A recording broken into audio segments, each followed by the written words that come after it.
Hey guys, I'm Jacqueline, and we're here today to talk to you guys about Queen of Air and Darkness by Cassandra Clare. Yes.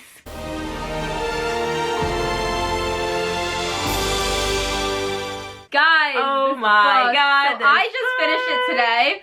Jacqueline finished it over the weekend. Yeah, a couple days ago. And life hasn't really mattered since. It's been just Queen of Air and Darkness. I actually think I'm going to reread some of the Shadowhunter books to prepare for the last hours, because those are my favorite series ever. If you guys are unaware, the Shadowhunter Chronicles by Cassandra Clare is our favorite books. We've been reading them for a very, very long time. Yeah, and we've been reading these books for since we were in high school. Yeah, a long time. Long time. So, and they're our absolute favorites. So if you have not read any of them, we highly, highly recommend it. We actually have a video that we did quite a while ago. A long time ago. Where we have the order that we recommend reading it in, because there are a couple. There are different ways to read it, but we read it in a specific way, so yeah, I would check out that video. Yeah, we talk a little bit more about it, and if you guys are fans of the show, please read the books.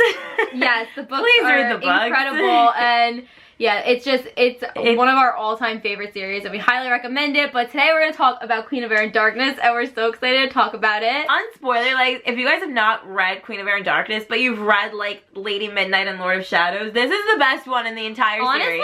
This is one of my favorite books by her. I think that, out of all of, Cassie's books in the Shadowhunter world, I think that this book is definitely on another level. That is definitely her most well-written book. And that is saying something. Because all of her books are epic and incredible. But this is just on another level. This was the whole, ending. I don't want to spoil it for you guys if you haven't seen it. But, guys, please go read this book. It's just so incredible. And it's just a wild ride. And yeah, it's definitely the best of the trilogy for sure. I love these characters. I just love all these people so much in this book. It was just so nice having some old friends from the TMI crew, and of course we had the TID crew as well. If you know, I don't want to spoil it, but we had some of them as well, and then we obviously had I just love everybody. I love Julian. I love Emma. Some feels in this book. A lot of emotions. I cried in the beginning and at the end. Yeah, we cried.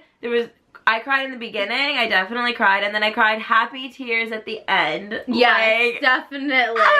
So now I think we're going to talk about some more spoilers, because we just want to talk about all the details. So definitely go read it if you have not. And if you haven't read any of her books, go read them because they're amazing. Beginning of the book, we had the whole funeral, because obviously we are going through Livi's death from Lord of Shadows, and it takes place basically directly after that, and we are brought back into that moment and those feelings and stuff. And you had Julian, who he goes with them to go deal with the body and all that stuff, and it's just I feel like I got really choked up at that whole situation with the funerals. I got really choked up when Julian went up when Ty went up and then Julian followed, and it was just that's what got me. That's what got me, because he went up there to get the locket. Yeah. And then Julian had followed, and that really got me, that part. Yeah, and just picturing it, how they had the piers and stuff, and you had the body up there, and it was really, I don't think we've actually been to a Shadowhunter's funeral. I think this was our first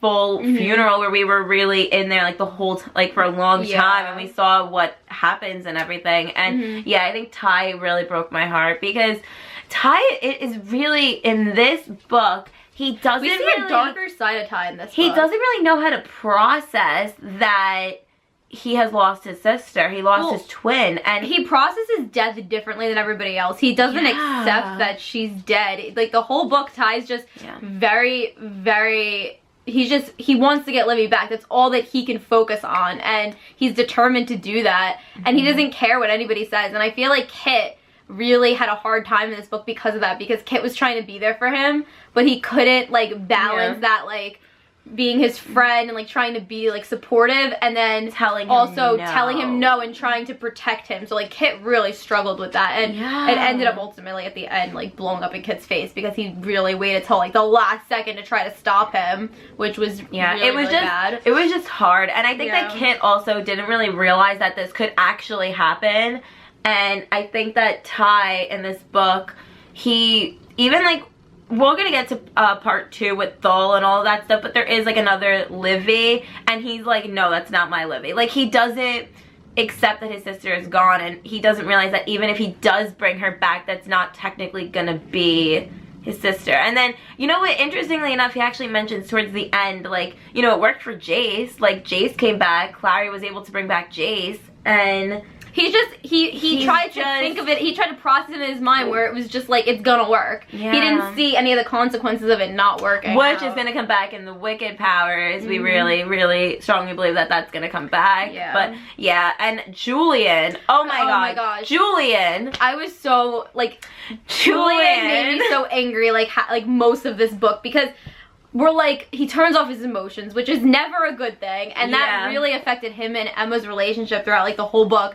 They were just so disconnected, and it really took a toll on both of them, and it was just so sad to see, but it also brought some really, really great Oh angst, my god. because once we were in Thule, and like all the emotions came back, and it was like, it was like a dam broke, and all those emotions just like flooded out of Julian, and finally he realized that that was really not the right thing to do. Yeah. I love, though, that when he goes to Magnus in the beginning of the book, first of all, him and Emma have a really steamy scene, and then that's what really kind of fuels him, because the rune starts burning, because they have this curse in the back of our heads. We're reading this, and we're like, you know that this curse is going to come into play, this is not good, it's burning, shit's going on. We knew that was where we were going to get at the end. We knew we were going in a bad direction, honestly, with this rune and how it's burning. And so, when he is just overcome and he goes to Magnus, and Magnus like looks off in like a far off distance and starts quoting Will from the Infernal Devices, how Will went to him for help. Magnus. Can you not? Magnus. I was so worried about Magnus in the beginning of the book, because all of the warlocks, really, because of the whole like situation with them getting sick and all of that. So Magnus was really, really sick for like a good portion of this book until until they started getting better. Well, then they figured everything out. They figured it, yeah, exactly. But yeah, no, Magnus. I love seeing, like, we're gonna talk more about Malik at the end, because oh my god. Yeah. But no, I really enjoyed having like everybody together. I think it was really nice, and this book I will definitely say is the most epic, I would say, and that is saying something, because Heavenly Fire, City of Heavenly Fire is like, I know, like the battle scenes in this book was on another level, like just how she wrote it, and it was just so badass, like the scenes and just everything, and it was, I feel like it was so long too. It was a lot longer than like the City of Heavenly Fire battle. Because I feel like in this book, like we had like certain moments obviously with them like fighting and stuff, but the big scenes are probably the end of part 1. The end of part 1, we've really been leading up to this scene at the Unseelie Court with the king. And that whole thing, oh my god, like I loved that so much. Like I was shocked. I didn't expect him to die. Oh my god, I know. And the way that he dies, it was just awesome. We really did lead up to that though, because we had Julian and Emma who are in Fae, and they get the bottle, like the invisibility thing. Like obviously you know that invisibility thing that they had. I was so nervous with that. I'm like, as soon as they get the black book, they're gonna like become visible again. Like we didn't have like a time on that, but yeah, like I loved the whole scene when they went through the thorns. I loved Emma going through the thorns. I thought that was so cool. And then she's like, she doesn't have Cortana with her, but she gets like Cortana's brother or something, like the twin blade, and she's able to get out of that. I loved that scene. Just all the Julian and Emma scenes were just like, oh my god, they killed me in this book. The angst was just, and I loved it though. Like I loved the angst between them. It was just so good. It was so good. Like honestly, like who had the better angst, Clary and Jace, because that was some angsty stuff, or Julian and Emma, like that forbidden stuff. That I think Julian and Emma's angst so good, so well done. And yeah, so the whole time when they were in Fae, which was just like, oh my god. And then you had that going on, and then obviously we had Mark and Kiernan and Christina, the three of them. Their relationship. What the hell? Their relationship. I don't know how I feel about it still. I still am like weird, I don't know. Like, it's just strange to me.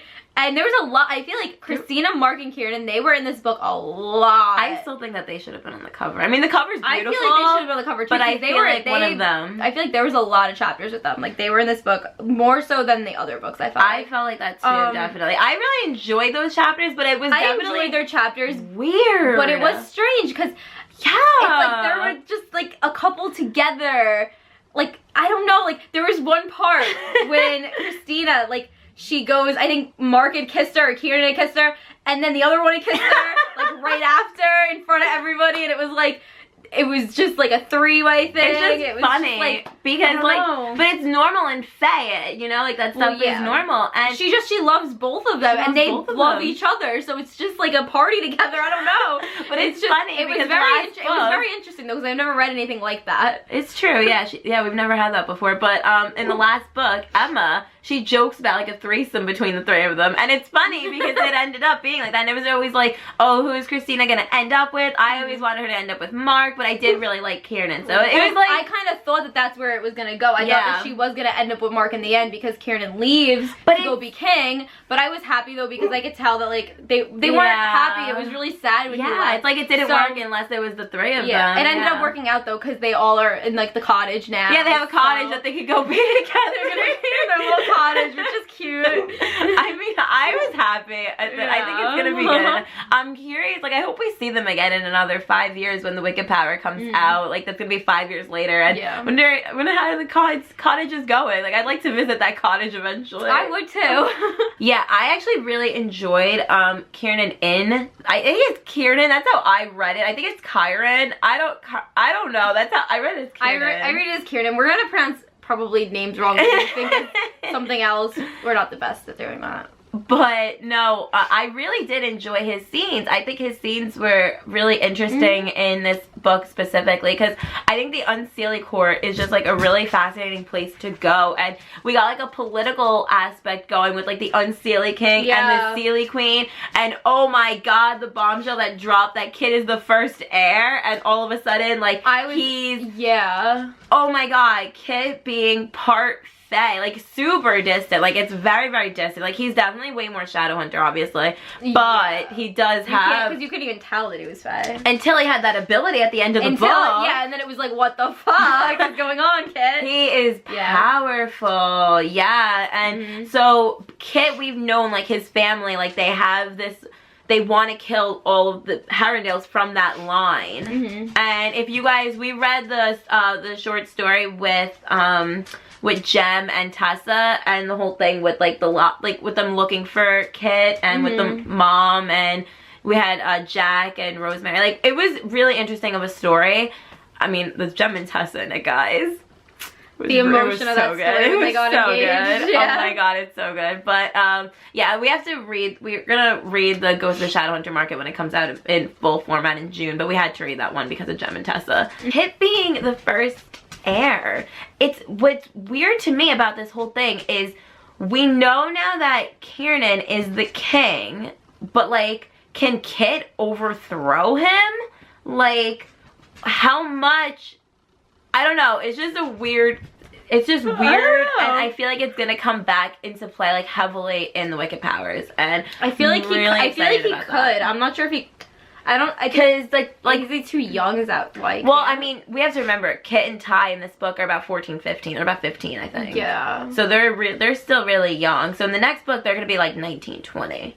I'm so excited. Oh, I'm very excited because you know that's when we're gonna get some real Kitty, and guys, I ship those two so hard. And oh my god, I love it because like, I don't know, like Kit just like he cares so much about Ty, and he's always there for him, and they just have such a great like relationship. They understand one another, and they just, I don't know, I just love it. It is so cute, I know, and so angsty in this though at the very end. Oh my god, a lot of angst. We left them not in a bad place, especially at the end when Kit's like leaving and he sees Ty and he doesn't say goodbye, and that killed Ty that he didn't say goodbye. And I mean, yeah, it was just really sad because he tells him, and when Ty is like distraught, he says like, I love you, I love you, I love you, and then Kit finds out, like he gets it in his head that Ty has no feelings for him. Like he doesn't feel anything. He's nothing. Because Ty literally tells the ghost Livi that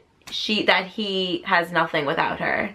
And Kit's like, but like you have me. And I feel like in that moment, Ty was just overcome with grief and just trying to understand something. Because I don't think that Ty got it in his head that could go wrong with Livi. He just thought that it was gonna work out, and there was no other way. It was just gonna happen. And now knowing though that Kit has part Fae, it definitely like changes things for the next series, because now we know that obviously it's gonna come into play, and the hunters now, they're not going after him anymore, right? Because they killed them all. I think they killed them all at the end. They killed all the riders, yeah. The riders, that's what I mean. Or so whatever. they're all gone now. All so gone, yeah. And Tessa and Jem are now protecting Kit. So maybe, I don't know. I mean, they're very worried about Kit though at the end. Yeah, you can tell, yeah. They don't know like how everybody would react to it, and they kind of like covered up the story with Kit. They said that it was Ragnar. And which I love that Ragnar like we knew it was him in the beginning when he's calling himself Shade, but that scene when he shows up to Magnus, I just and the Ragnar lives t-shirt. And then you got Simon who's like, that is not a good idea. It's like a target. That was amazing. Yeah, I love that. That was such a great moment. Yeah. But yeah, they are covering it, so we'll see. That's definitely gonna come. It's gonna come back. It's gonna we're gonna find out. Yeah. I mean, like, I feel like Kit's eventually gonna have to go to the Unseelie court for something, and then that's when all hell's gonna break loose, maybe. And so, anyway, back to the Unseelie King. I want to see more also of Kit and Jace. I'd love to see more of that, because we got a little bit of their relationship in this book, and I want to see more of that eventually. They had a really good line. I don't remember. He gave him the dagger. Yes, he gave him the dagger. I love that scene. You like weapons? I knew you were a Harrenhal. I have many thoughts. I have so many. He was so excited. I loved that. Oh my god, Jace and Clary in this book, we don't see them for a good like 300 pages. Like it's like 340. It's a long time. They're on their mission. They are on a mission, which is where we left them, and we find out that they were prisoners. Yeah. They were been taken prisoner. It's really exciting though when Emma and Julian, they get caught, and then they go there and they have Jace and Clary like across from them, because I just remember reading that, like panicking about Julian and Emma, and then being like, everything's gonna be fine. Jace and Clary are here. We got this. We can get out of this. Yeah. And then that whole showdown though, so we're all basically taken prisoner, and then we all come together at the court, and it's just like this explosive thing. Like I love the scene with the fires going up, and then Emma gets stuck, and then Julian goes to Emma, and then they're like, we got nowhere to go. Yeah. They just go through that portal. Thule. I was so shocked and shook about Thule. Like literally shook. That is the only word I can think of. It was so genius of Cassie to have this world Thule where it's like a different reality of like what would happen. What would have happened if Clary wasn't there? And it was a scary, scary world. I love how we find out right away in Thule, like it's like, oh, Julian and Emma, and they're like making out over like on the side. They're gonna be together because there's no left of them, so they're fine. Like the alternate Julian and Emma were like making out, but it was just in finding out in that world though, everybody was like most of everybody was dead in that world, but seeing like the different versions of like other characters was really interesting. Like we got to see Jace, and Jace was really bad. I mean, Jace, it's like City of Lost Souls Jace, but except worse, because Jace at the end. Jace, oh my god. Jace comes back. Oh jeez, we're gonna see him again too. But having him be with Sebastian and seeing Sebastian again. Okay, seeing Sebastian was awesome. He is my favorite, after like Darth Vader. He's like my favorite villain. Like he's the best literature villain, honestly. Like I love Sebastian so much. I think he's such a fantastic, like he's so well developed, and he's so interesting, and he scares me. Like he comes on the page and you are scared. Sebastian is, so having him back, having a world where he won is just terrifying. It was terrifying, but it was also so cool to read about. It really was. And like the Endarkened are there, and then we see initially we're dropped into this scene where Maurice comes out and she's singing this song with Jace. Yeah, that was really eerie. And then Jace kills her, and it's just, that right there. It's like they are not messing around. It was, and like you find out like Alec killed himself and Magnus died because there's no warlock. Yeah, they died like a Romeo and Juliet type thing. Like seriously? Oh my god! And then Sissy's dead. Like everybody's dead. But Livy's alive. Is older, and it was really emotional though. Yeah, she had a really emotional scene with Julian, and she gives the letter and that ends up with Ty, and I thought that letter was really, really sad. It was really sad. That was really sad. I think we're definitely gonna see her again. Yeah, I think we'll be seeing her again, especially with the epilogue. We know that I think we're gonna be going back to Thule at some point. I don't know when, but that's this is a world that's coming back, and I'm so excited because it's so interesting. But we spent a good 100 pages there. Yeah, we were there for a while, and it was just there was like a rebellion going on there. It was so cool. Yeah. And then they, I love that they find Tessa there. Like they find church. And it's like find church, and it was just like they knew like that's definitely Tessa. Yeah, they're like, it's not a church, it's a cat. Yeah, and Tessa helps them, and then she's super weak too because it's the whole thing with like the warlocks dying off, and it's really scary because we were so close to that world. Like that's a world where the warlocks are sick. That's a world where Clary, where they lost, where that fight that they have in City Lost Souls, they lost. And I just think it's such a great concept, and it's a world that we never thought we would see. And I think to be brought there was just fantastic. And the scene when Julian and Emma, they go and they meet Sebastian and Jace, and Ash is there, like the three of them. And Ash is there. And they're like having like this conversation, and they're like, yeah, you need to get Livi and kill her. She's definitely like, there's something going on. And Julian is totally like acting this out and everything. And I'm so nervous. When I was reading that scene, I was so nervous because I'm like, no way. Like Sebastian is so smart. Like he knows like there's something up and these guys are not. And what do you know he did? He knew that they were not who they said they were. Oh my god, it was so teasing though because they were able to be together there. That's what was so annoying, is that he got his feelings back. We were only in Thule for a short amount of time, and then we had to leave, and then when we left, his feelings disappeared again. And it was just so sad because, especially for Emma, because it's like she's angry at him because he doesn't have these feelings, but at the same time, she's yearning to go to him because they're in Thule and they could be together there. So she kind of like, it was just so much angst, guys. Like, oh my god, and then Julian takes the dagger and he writes, "You're in a cage." Oh my god. When he wrote the cage thing, and then it killed me. It really did. I was thinking about how he literally said to her, like, imagine, like, poor Emma. He literally says, I have no feelings, but we could be together because I still want you. Like, he wants her, like, his body still is reacting to her, but he's not emotionally with her. And poor Emma has to deal with what that really means. And yeah, the scene in Thule, like when they had sex in Thule, and it was just so bittersweet. Because it's like, you know that this isn't gonna last when they leave, but at the same time it's like wonderful because it's what we want. So yeah, that scene. And I loved the whole scene when they had when they were going there and they got like the mortal sword and they got all the mortal instruments, right? And so as they're leaving, then Sebastian ends up being there, and like this whole battle takes place, and Julian ends up stabbing Annabelle, and oh my god, when Annabelle died. That whole thing was just crazy. Like having Sebastian there. Like I never thought that I would get to see a scene of Emma fighting Sebastian. Like what the hell? I know. That was so I just think of, remember back when like Emma threw the dagger at him? Yeah, back in the day.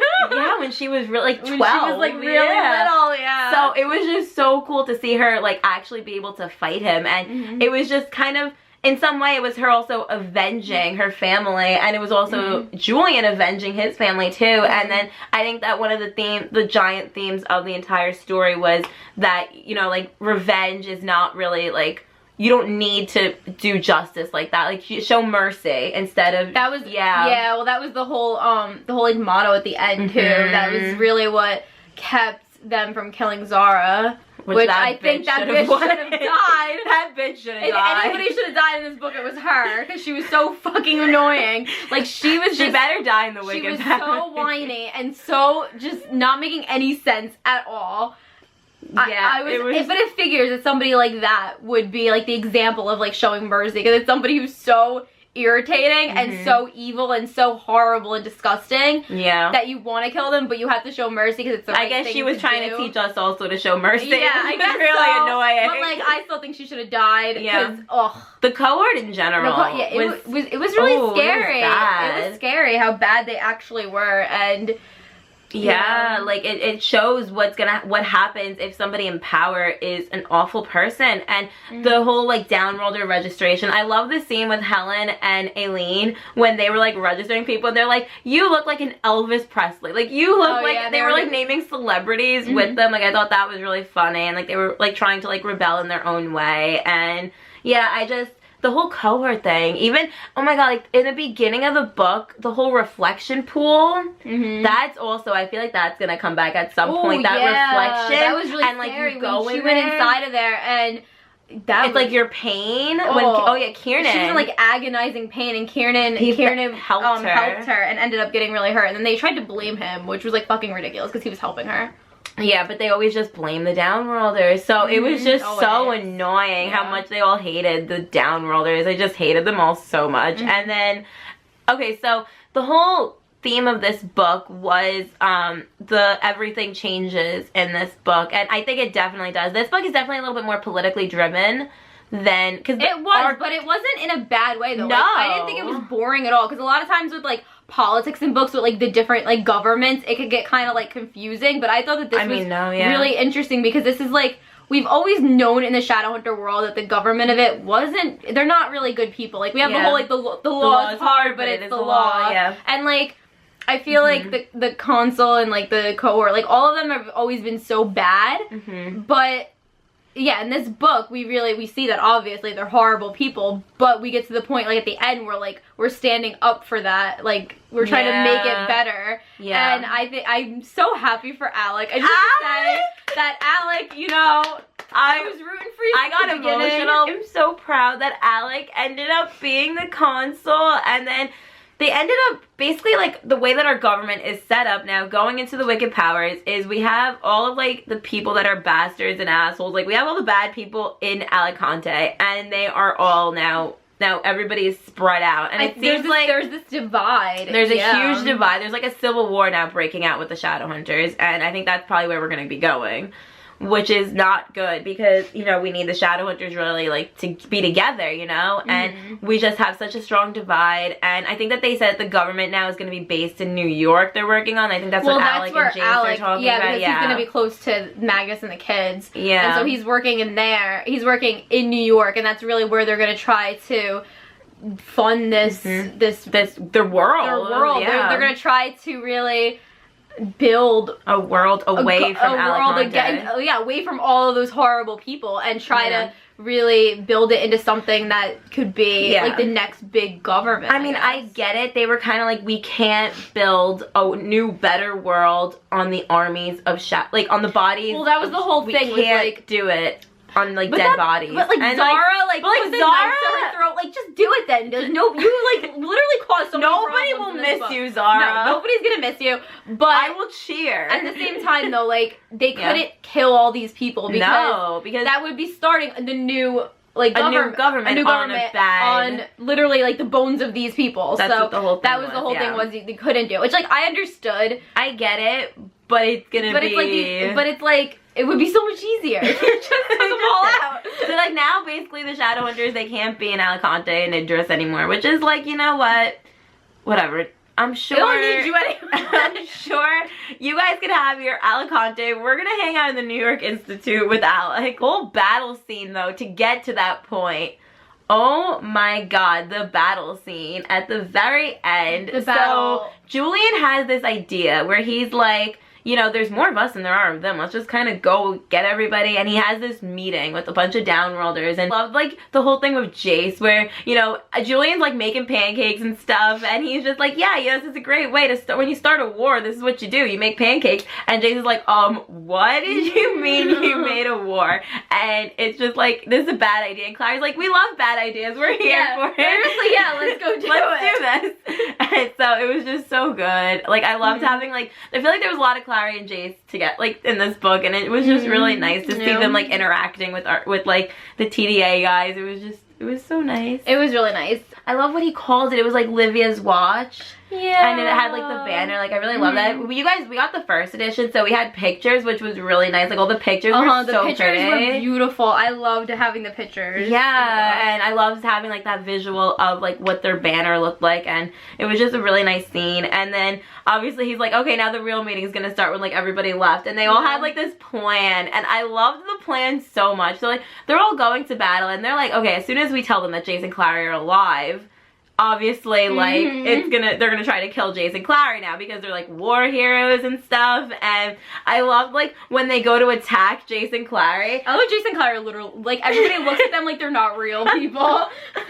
They're literally just so like these funny. like legends, and it's like so just like, yes, you are. Exactly. But like yeah, like the whole time like how they thought like Jace and Clary were dead, and they're like, yeah, we're dead now apparently, and how people were like mourning them and stuff. Like it was just so funny. I love the scene when they're sitting down in their tent and like everybody comes after them. Like first of all, Magnus is sitting out there, and Magnus is like, oh no, we're being attacked. Like what a surprise. And then they like handcuff him, and he's like whistling and shit because he knows like that they actually have like a plan. It was just really comical. And then you have Jace and Clary playing tic-tac-toe in the tent, and like they come in like pointing like sword like sloth blades at them, and they're like, checkmate. Yeah, I know. I love that so much. That was great. I loved being in like the point of view of like the Mortal Instruments characters. Like it was really nice having so much of them in the battle sequences. And yeah, I loved their backup plan. I thought it was great, and how they ended up attacking, and then they ended up taking all of them, and they had like this huge show of like, yeah, no, we're here. And then the whole I got so scared though, because there was just one part where Drew and Tavy are like running towards like the fucking gates, like they're going towards the battle, and I got so scared they were gonna end up like on the field. Ty ended up in the tree with Kip. Ty was in the tree with like his slingshot. Yeah, that was really cool. And then Drew and Tavy were kind of like watching from like the outside, like they were watching what was going on. But I got really scared because all of a sudden it's like Tavy runs off, and it's like, oh my god, oh no, like, please no. Haven't the Blackthorns been through enough? Exactly. Yeah, but it was really, really intense, like the whole battle at the end. And guys, Julian and Emma, giants. They become Nephilim angels. Like heavenly fire around them. First of all, heavenly fire. That was like, because we knew eventually we were gonna get to that point, because we had this Parabatai bond like going, like the whole thing just looming over them for so long, like the fear that they have felt to like have those feelings for each other, because they knew that it would ultimately lead to that point where that consumed them and it turned them into monsters. And what do you know, there we are, and it happened finally. But it was so like crazy, like literally these giants, and they just start killing everybody. They take horses, picking up horses, just like snap them in half, and it's like really, really satisfying because these people are horrible, but it's like terrifying to watch because it's Julian and Emma, and they wouldn't be doing that if they weren't these giant monsters. Yeah. Well, because Emma gets stabbed, and then Julian runs over to her, and that whole thing, he's like, "Don't leave me." I was freaking out during that. Oh my god, he's like, "Don't leave me," and she's just like, "Let us burn." And it was just like, oh my god. And the heavenly fire, man, that heavenly fire, it always comes through. Like, it helped Jace, it helped Jeb, now it's helping Julian and Emma. And that's what ended up really ultimately happening, was the heavenly fire consumed them so much where it took away the Parabatai bond. And it was really emotional though. At the point when it got like where they had to get them out of that and they were gonna die, it was gonna consume them, it was gonna burn them out until they were dead. And when the Blackthorns stepped up, that was a great and they moment. each had like their own little speech of like what they mean to them. I got really emotional during that. So and when Drew was like, who's gonna watch scary movies with me, and like this and that, and they each had like their thing, and it was just like, that really got me. That was a great moment. That really got me. And then I love that it was Tavy at the end. How Tavy's like, carry me. Oh my god, he's like, I'm tired. And he's like, I want to go home. Like, it was just like, and that's what really got Julian, and it was just so emotional. And then Christina spoke up, and then Emma, and it was just like, it was great. It was so great, and I loved I loved that moment so much. And I really liked Drew in this book too. Yeah, I felt like Drew had a bigger role in this book, and I feel like she was looked at as more than just like a child in this book, and that was like a really, she's about 13 in this one, and I really I think she was more involved in everything, and she let Diego out and helped Diego go help and then them, in the beginning of the book, she was helping, she kind of like went off with Kit and Ty when they were at like the shadow market too. Yeah. She ended up going with them, and she was like helping them with like their plans. So like she was more involved, and I think that was really cool to see that, because we are going to be seeing her again. We will be definitely in the Wicked Powers. Well, yeah. I'm really, one of my favorite scenes with Drew was when her and Kieran were watching like a scary movie, and then Kieran finds like the cat calendar. Like I loved that. I thought that was really funny. I love that every single character I felt like got like these moments where they were just awesome. Like you got Magnus coming in with Ragnar, and then I love the scene where you have like, I think like Alec, he's like up on like a rock or something, and he just has like his arrow going like consistently. He's like having a conversation with Jace, and it'll be like Alec just shot another troll just to make sure that he still was like I love, I feel like everybody had like a moment to shine in the battle. Yeah, it's just seeing everybody together, and then we got these moments with the characters that we love so much, that we've been with for so long, having like these moments where like they like, so we have like, we knew that Simon and Izzy have been engaged for a while, right? And then all of a sudden, because Alec is the consul, now we can have a Malik wedding. And let me tell you, the whole beach scene, the Malik wedding, I was just, the tears were coming down, because I could cry about it right now, because I just read it today and I'm still not over it. But like, they've been waiting so long to get married, and like for us to like read that after like being with them for so long and like watching their relationship I was so happy grow, like, for them. I was so happy. I was so happy for them, and they were just like, they were so happy together, and it was like the wedding was like, it was like a warlock and a shadow hunter wedding, and I'm sorry, I'm not over it. it was great. And it was like, he mentioned he was like, there was like the line, like he was like, I only mentioned one time that he wanted to get married on the beach, and he remembers that. They got married on the beach, and it was beautiful. It was so beautiful, and to be like having Jace there with them, and to have it, all the characters colors. And then I love that you had like Emma and Julian have the line too of like, I feel like we could be happy like that one day. And she was like, of course we will be. And they will be, because they could be together now. Because they could be together. And even when Julian and Emma got together, like finally. Oh my gosh. She was like, at last on their wedding. When they did it at last.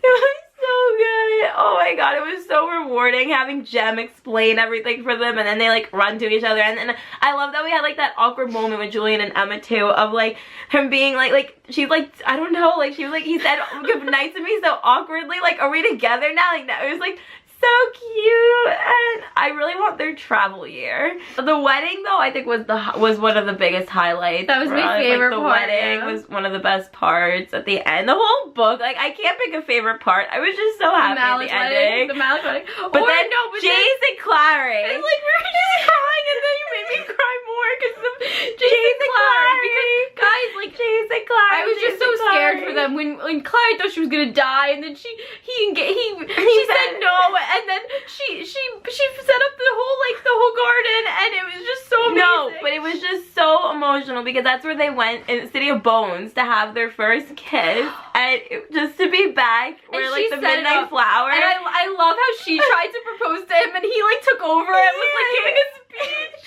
And he was like, I was gonna ask you tonight, and he had a ring and everything, and I love that she gave him like the dagger, and he's like, we could give it to our kids. And she was like, kids? I thought we'd have like one. He's like, no, I want 6. I want the black one. He's like, I want 8. He's like, we're gonna have a minivan. Oh, and then she's like, yeah, he's like, we're gonna have a minivan. No, she said that you're gonna have a minivan. He's like, as long as you're in it. How we ended this book, we have like all of like the couples together except Kit and Ty, because they're gonna get their book, and obviously the next book is gonna be theirs, so we'll get that end game eventually. But we got like Malik wedding, we got Sizzy engaged, we got Clace engaged. I want those 2 weddings, please.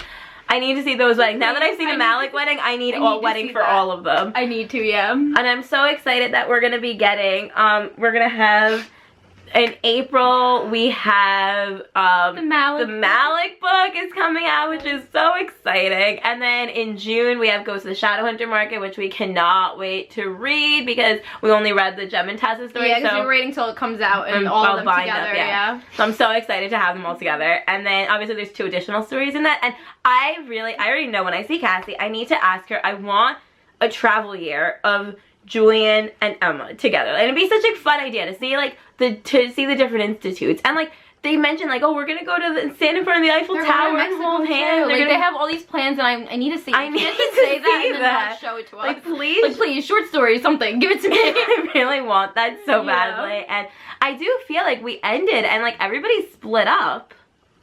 We have Ties going to the Scholemans, which we kind of knew he was gonna do because once Livi left and he couldn't really be her power batai, that was what he's gonna do that because the whole thing is like he yearns to like have mysteries and that's what Magnus told him. Yeah, but I love that scene with him and Magnus. Magnus also told him that you have no idea like what you open. I can sense dark magic in you, which is gonna come back because that. There's gonna be repercussions from what he did. That whole part with Livi as a ghost was really, really sad, and now Livi can talk to like Ty's attached now to her. Like the ghost is like attached to him in some way, like which we don't really know much about it yet. Like she did let them go, so we know that she is around as a ghost. But yeah, I mean that's definitely gonna come back, and there's gonna be, I think, more serious repercussions. I think that's gonna really make him darker and take a toll. I think especially knowing that like Kit's gonna be around too, obviously, and he's a Herondale, and Herondales can see spirits, so he does. Well, he's gonna go. He's living with Jem and Tessa now, and they're so I love that scene though, because Tessa is like, I hope you like the baby, like, hopefully the baby will like, you'll like the baby, and it was just like so cute. Like, Tessa was so excited for him to come and live with them. I know, she was so excited. I'm excited that Kit's gonna be there with them too, because we know that Jem and Tessa are gonna be there. And guys, when we see them again, they're probably gonna have like a 5-year-old with them, and Kit's gonna have like. Let me tell you, that's gonna be a boy, and they're gonna name him Will, and I'm gonna be on the floor. Let me tell you, when that happens, I'm not gonna be able to handle it. I just don't do that to me. But please do it. But please do it. But like, oh god.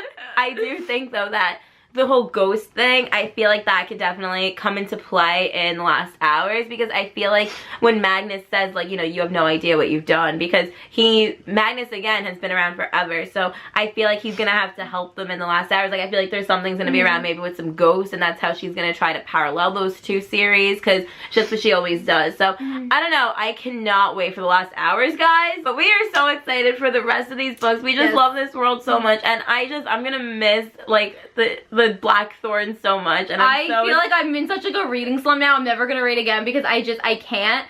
I don't know where to go. I don't know. It's just, I'm still not over her, this book. Like, I am not over it either. I love this world so much, and we are so excited to talk to you guys about it, and let us know what you guys thought. Let us know your favorite part. Your prediction. When did you cry?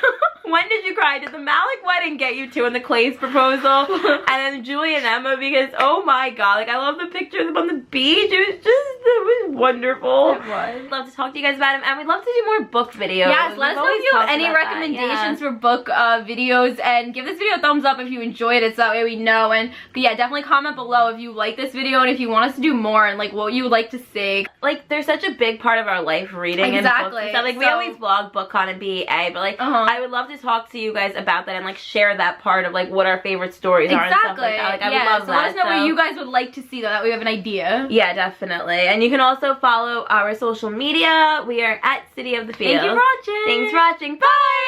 Bye!